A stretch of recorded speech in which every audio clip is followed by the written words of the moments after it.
Today I'm going to show you how to change your DPIs and Deadzone on the FragFX Piranha PS4.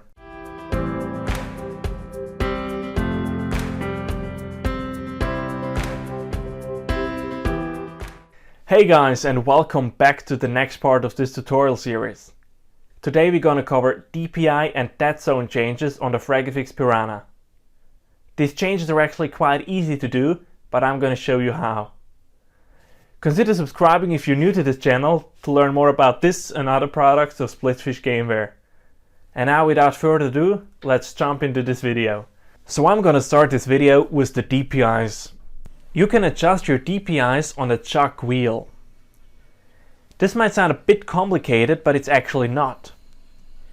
We have 9 numbers on the chuck wheel.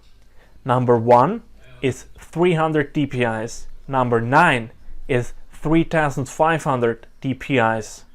Between each number, the DPI increases or decreases for 400 DPIs. But that's not it.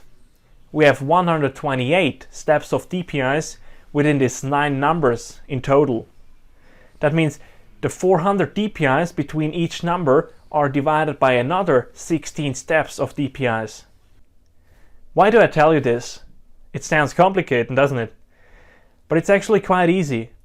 The DPIs are seamless.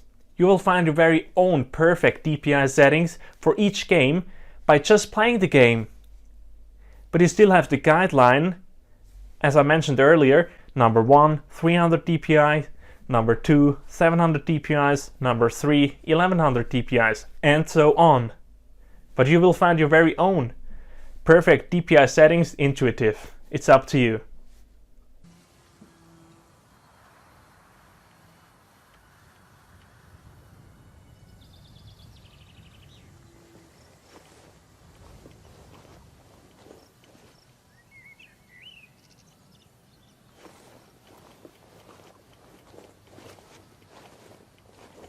Now you've learned how to adjust the DPIs on the FragFX Piranha PS4.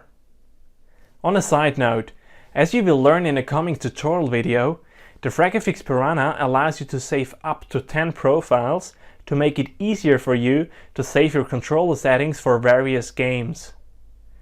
The DPIs won't be saved in these profiles because they're not programmable. And now let's talk about the Deadzone. First of all, I'm going to explain to you what the Deadzone is. The Deadzone specifies how responsive your controls are when moving the viewpoint and with it the crosshairs.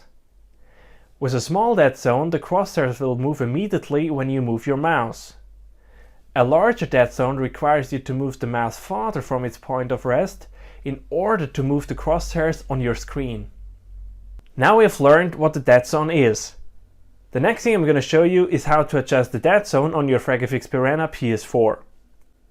Press and hold the F button. Then click your mouse wheel to the left to make the Deadzone larger, or click it to the right to make the Deadzone smaller. Once you release the F button, your Deadzone settings are changed. The FragFX Piranha PS4 has 25 different Deadzone levels. When you get your FragFX Piranha, the Deadzone is set to standard Deadzone, which is the exact middle of these 25 different levels. From here you can either click to the left or to the right, depending on how you'd like to have your Deadzone set. Since there are 25 different levels, 12 clicks is the maximum in both directions.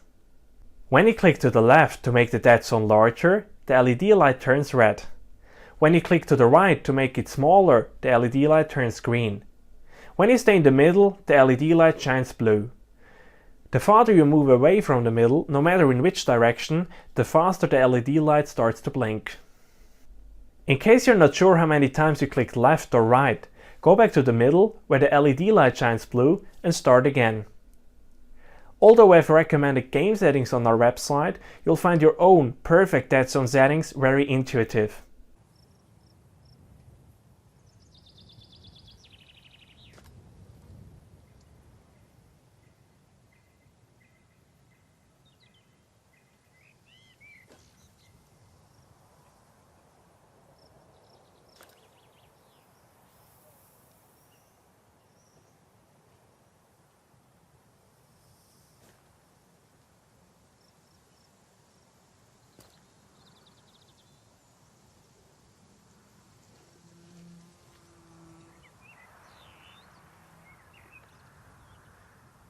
And now you have learned both how to adjust the DPIs and how to adjust the Deadzone on the FragFX Piranha PS4. And again, on a side note, the Deadzone settings will be saved in these profiles I mentioned earlier. If you have any questions regarding this or any other function of the FragFX Piranha PS4, feel free to leave a comment below. Thanks for watching and happy fragging!